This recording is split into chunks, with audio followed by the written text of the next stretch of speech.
हाँ तो भाई सभी को गुड इवनिंग। तो हम स्टार्ट करते हैं आज इलेक्ट्रिकल सर्किट के कुछ इंपॉर्टेंट क्वेश्चन। तो पहला देखो क्वेश्चन भाई, नोड एनालिसिस आपको पढ़ के जाना है। मैश की इक्वेशन कैसे बनाई जाती है, नोड की इक्वेशन कैसे बनाई जाती है, सब पढ़ के जाना है आपको। अगला देखो, स्टार को डेल्टा में, डेल्टा को स्टार में कन्वर्जन को पढ़ के जाना है। थेवेनिन थ्योरम क्या होती है, नॉर्टन थ्योरम क्या होती है, इनको पढ़ के जाना है। आगे पढ़ना है सुपरपोजिशन थ्योरम को और रेसिप्रोकल थ्योरम को। इसके बाद है मैक्सिमम पावर ट्रांसफ़र थ्योरम की कंडीशन पूछ सकता है आपसे, पावर कितनी ट्रांसफ़र होगी ये पूछ सकता है आपसे। इसके बाद आपसे पूछ लेगा भी कि एफिशिएंसी कितनी होती। अगला क्वेश्चन देखो, 3 फेज एसी सर्किट में स्टार व डेल्टा में लाइन व फेज के मध्य संबंध क्या होता है, ये पूछ लेगा आपसे। 8वां देखो अभी, रेजोनेंस क्या होता है, क्वालिटी फैक्टर पूछ लेगा आपसे बैंडविड्थ पूछ सकता है और frequency, resonance frequency, R L R C, इनसे आपसे न्यूमेरिकल करेगा भी सीधा। आपसे बोल देगा अगला देखो, आर में लाइन व वोल्टेज व करंट के मध्य संबंध क्या होता है। आपसे बोल देगा एल में करंट व वोल्टेज के मध्य संबंध क्या होता है, सी में वोल्टेज व करंट के मध्य संबंध क्या होता है, ये याद रखना अभी। अब देखो शॉर्ट ट्रिक्स और देख लेते हैं भाई अपन। तो देखो, जब स्टार से कहाँ पे जाना हो, डेल्टा में, तो कन्फ्यूजन होता है अभी कि स्टार से जब डेल्टा में जाएंगे तो क्या होगा अभी। देखो स्टार में कितने अक्षर आ रहे हैं, 4। आपको इतना तो पता होगा भी कि स्टार से जब डेल्टा में जाते हैं, डेल्टा से स्टार में जाते हैं, या तो 3 गुना होता है, 3 गुना कम होता है। तो देखो स्टार से कहाँ जाना है, डेल्टा। स्टार में कितने लेटर आ रहे हैं, 4। डेल्टा में कितने आ रहे हैं, 5। स्टार से 4 5 डेल्टा जाओगे, 4 से कितना होगा, 5। मतलब बढ़ रहा है, मतलब क्या करना पड़ेगा, मल्टीप्लाई करना पड़ेगा। कितने से करना पड़ेगा, 3 से। डेल्टा से आप आ रहे हो स्टार में, कहाँ से, डेल्टा से स्टार। जब डेल्टा से स्टार आओगे, 5 से कितना आ रहे हो, 4। मतलब कम हो रहा है, कम कब होगा, जब डिवाइड होगा। डिवाइड कितने से होगा, 1/3, याद रखना। आगे देख लेते हैं, मैक्सिमम पावर ट्रांसफ़र होने की कंडीशन क्या होती है भाई। तो ये होती है RL बराबर RTH। मतलब क्या है, लोड रजिस्टेंस किसके बराबर, थेवेनिन रजिस्टेंस के बराबर। पावर का मान कितना होता है, VTH का स्क्वायर 4RTH। एफिशिएंसी कितनी हो जाएगी, 50%। बात करते हैं सुपरपोजिशन थ्योरम की। लीनियर सर्किट पर लागू होती है, रेखीय सर्किट पर पावर को कैलकुलेशन नहीं कर सकते। मोर देन वन सोर्स से के लिए लागू रहेगी, मतलब एक से अधिक सोर्स के लिए। अब आप बोलोगे एक सोर्स के लिए लागू कौन सी होती है, तो वो होती है रेसिप्रोकल थ्योरम। इसके बाद देखते हैं अभी, V1I2 बराबर में V2I1, ये इसकी कंडीशन है, ये आपको याद ही रखनी है। आप देखो क्रॉस मल्टीप्लाई कर दो, V1 को I1 से, V2 को I2 से, तो ये कंडीशन आ जाएगी आपके पास। आपको ये पढ़ के जाना भी 3 फेज एसी सर्किट। इसको देखो भी ध्यान से। आपसे बोल देगा 3 फेज एसी सर्किट में स्टार में लाइन व फेज करंट के मध्य संबंध क्या होता है। तो ये क्या होता है, IL बराबर IPH, VL बराबर में √3 VPH। आपसे सेम ऐसे बोल देगा डेल्टा में, तो डेल्टा में VL बराबर VPH और IL बराबर में √3 IPH। देखो आप एक को याद रख लो, किसी को भी, जैसे मैं आपको बताऊं भी, याद करना स्टार को आसान है। देखो स्टार कुछ ऐसा होता है। तारे कब दिखते हैं भाई, जब सब कुछ बराबर हो जाए। तो देखो इधर से करंट आएगी, इधर चली जाएगी, इधर से इधर चली जाएगी। मतलब स्टार के अंदर लाइन करंट फेज करंट के बराबर होती है, इतना याद रखना आपको। देखो आपको इसमें पढ़ के जाना है, रेजोनेंस फ्रीक्वेंसी का फॉर्मूला क्या होता है, 1/2π√LC। क्वालिटी फैक्टर का फॉर्मूला क्या होता है, तो ये होता है 1/R√LC। इसी का एक और फॉर्मूला होता है, रेजोनेंस फ्रीक्वेंसी अपॉन में बैंडविड्थ। याद रखना, रेजोनेंस फ्रीक्वेंसी अपॉन में बैंडविड्थ। देखो भाई इसमें साफ थोड़ा सा नहीं दिख रहा, लेकिन मैंने लिख दिया तो, और मैंने बोल भी रहा हूँ भाई, तो उसको सुन के आप लिख लेना। ये देखो भाई बैंडविड्थ क्या होती है, R/L।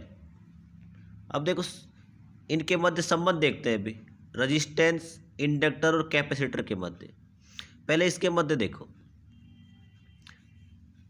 इंडक्टर में क्या आ रहा है भाई, I, और इंडक्टर किससे लिखा जाता है, L से। तो आई किससे प्यार करेगा, एल से। जब इंडक्टर में क्या आता है, देखो इंडक्टर में क्या आ रहा है, आई, और इंडक्टर की प्रॉपर्टी क्या होती है, इंडक्टेंस। तो इंडक्टेंस को जो लिखा जाता है किससे, एल से। तो एल प्यार किससे करेगा, करंट से। जब एल प्यार से करंट करेगा तो ये दुनियादारी से पीछे रहेंगे, नहीं रहेंगे भाई। तो आप बोलोगे सर सही बात है, ये दुनियादारी से पीछे रहेंगे, इनको कोई दुनियादारी से मतलब नहीं है। मतलब नहीं है मतलब अब करंट कहाँ पे हो जाएगी, पीछे। जब पीछे हो जाएगी उसे बोलते हो, हिंदी में बोलते हो पश्चिगामी, इंग्लिश में बोलते हो लैग। तो इंडक्टर के केस में करंट क्या करेगी भाई, लैग करेगी। अब देखो तो वोल्टेज क्या कर जाएगी इसमें, लीड। देखो वोल्टेज क्या कर जाएगी, लीड। करंट क्या करेगी, लैग। कैपेसिटर को देखो आप, तो कैपेसिटर किससे प्यार करता है अभी, वोल्टेज से। जब कैपेसिटर वोल्टेज से प्यार करता है तो अब देखो, अब वोल्टेज कहाँ पे रह जाएगी दुनियादारी से, पीछे, और करंट कहाँ चली जाएगी, आगे। आगे कौन होता है, लीडर। लीडर हो गया करंट। तो इंडक्टर के केस में आई किससे प्यार करेगा, एल। एल से हो जाएगा लैग। तो इंडक्टर के केस में करंट क्या करती है, लैग, जबकि कैपेसिटर के केस में करंट क्या करती है, लीड। अब मेरा आपसे एक छोटा सा क्वेश्चन है अभी, आप जो भी बच्चे पढ़ रहे हो अभी, मेरे को कमेंट बॉक्स में आंसर दे के जाना इस बात का। देखो एक होता है रजिस्टर, एक होता है रजिस्टेंस, एक होता है इंडक्टर, एक होता है इंडक्टेंस, एक होता है कैपेसिटर, एक होता है कैपेसिटेंस। इन सब में अंतर क्या होता है, और आपको मेरे को ये बता के जानी है भी कि इंडक्टेंस की यूनिट क्या होती है और रेटिंग क्या होती है, रजिस्टर की यूनिट क्या होती है, रेटिंग क्या होती है, कैपेसिटर की रेटिंग क्या होती है, यूनिट क्या होती है। ज़रूर बताना भाई, किसी को पता हो तो। नहीं पता हो तो मैं बता दूंगा भाई, ठीक है, ज़रूर बताऊंगा भाई, लेकिन कोशिश करना भाई कि रजिस्टेंस क्या होता है, रजिस्टर क्या होता है, इंडक्टर क्या होता है, इंडक्टेंस क्या होता है, कैपेसिटर क्या होता है, कैपेसिटेंस क्या होता है। अगर आप समझते हो दोनों एक है तो एक होते तो भाई अपन एक, तो अगर होते तो बुकों में ये थोड़ा लिखा होता। कहीं आपने देखा होगा इंडक्टर, कहीं देखा होगा इंडक्टेंस, कहीं देखा होगा कैपेसिटर, कहीं देखा होगा कैपेसिटेंस, कहीं देखा होगा रजिस्टर, कहीं देखा होगा रजिस्टेंस।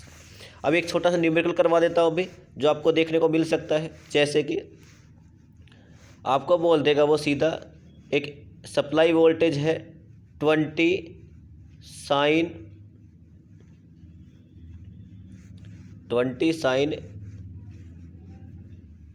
30t plus 90, 30t। एक मिनट रुक जाओ, अभी आ नहीं रहा, दोबारा लिखता हूँ। जैसे आपको न्यूमेरिकल दे देगा वो सिंपल सा, क्या बोलेगा आपसे, एक सप्लाई है V बराबर 20 साइन 30t, या फिर आपको देखो सीधा सिंपल क्वेश्चन क्या देगा, 314t प्लस 90। तो आपसे देखो क्वेश्चन क्या पूछेगा, सबसे पहला क्वेश्चन पूछेगा वो, इसका आयाम कितना है। आयाम को इंग्लिश में बोलते हैं एम्पलीट्यूड। एम्पलीट्यूड क्या होता है भाई, देखो आपकी इक्वेशन क्या होती है, V बराबर Vm साइन ओमेगा टी, होती है नहीं होती भाई। तो आप बोलोगे AC क्वांटिटी कुछ ऐसी होती है। तो देखो Vm जो होता है वही आयाम होता है। Vm कितना हो जाएगा, 20 हो गया। इसके बाद देखो भाई Vm कितना हो गया, 20 हो गया। आपसे पूछेगा भी इसकी फ्रीक्वेंसी कितनी है, आवृत्ति कितनी है। तो देखो ये किसका मान है, कंपैरिजन करो ओमेगा का। आप बोलो किसका मान है भाई, ये वाला ओमेगा का। तो ओमेगा बराबर होता है 2πf। ओमेगा का मान कितना दिया आपको, 314। तो देखो इधर कितना आ जाएगा, 2πf। आपको मान किसका निकालना है, f का। तो इसको इधर भेज दो भाई, 314/2π बराबर में कितना हो जाएगा, f। जब आप इसको सोल्व करोगे तो ये मान आता है 50 हर्ट्ज। आप कैल्सी अपना लेके जा सकते हो, अभी ये निकाल लेना कितना हर्ट्ज आ जाएगा, 50 हर्ट्ज। तो क्वेश्चन हो गए भाई। आपसे इसी में पूछ देगा भाई, वो इसी में बोल देगा कि इसका फेज डिफरेंस कितना है, फाई का मान। तो फाई का मान देखो 314t प्लस कितना आ रहा है 90, तो ये 90 मान ही किसका रहेगा, फाई का। ये क्वेश्चन आपको देखने को मिल सकता है। अगर आपसे बोल दे कि भाई इसकी RMS वैल्यू बताओ, IRMS, तो आपको करना क्या है, इस 20 में कितने का भाग देना है, √2 का, RMS वैल्यू निकल जाएगी। आपसे बोल देगा एवरेज वैल्यू बताइए भी, तो एवरेज वैल्यू बताएगा तो कर देना 2, जो ये मान आ रहा है भाई 20, इसको 2 से मल्टीप्लाई अपॉन में पाई, ये सोल्व। देखो इसकी जगह 30 भी हो सकता है, तो यहाँ पे 30 कर देना, 40 हो तो 40, और ये पूरी प्रोसेस ये वाली सेम रहेगी। तो अपने पास क्या हो जाएगा, तो आई एवरेज बराबर फॉर्मूला होता है 2IM अपॉन में पाई। देखो जिन बच्चों को मैंने क्लास में पढ़ाया अभी, उनको कोई दिक्कत नहीं होने वाली, वो ध्यान से अपने नोट्स में देखें, अच्छे से पढ़े भी, आप अच्छे से क्वेश्चन कर लोगे भी। आप सभी को जितना मैंने बताया अभी, आप उनको अच्छे से पढ़ के जाना, पूरी उम्मीद है भी, और आपकी मेहनत ही आपके काम आने वाली है। जितनी आपने मेहनत की होगी उतने नंबर आपको आने वाले हैं भाई। मैं तो आपको थोड़ा बहुत सपोर्ट कर सकता हूँ, ये नहीं भाई मैं आपको एक 15 मिनट की वीडियो में 60 में 60 नंबर दिला दूंगा भाई, इतना तो भाई मैं नहीं कर पाऊँगा।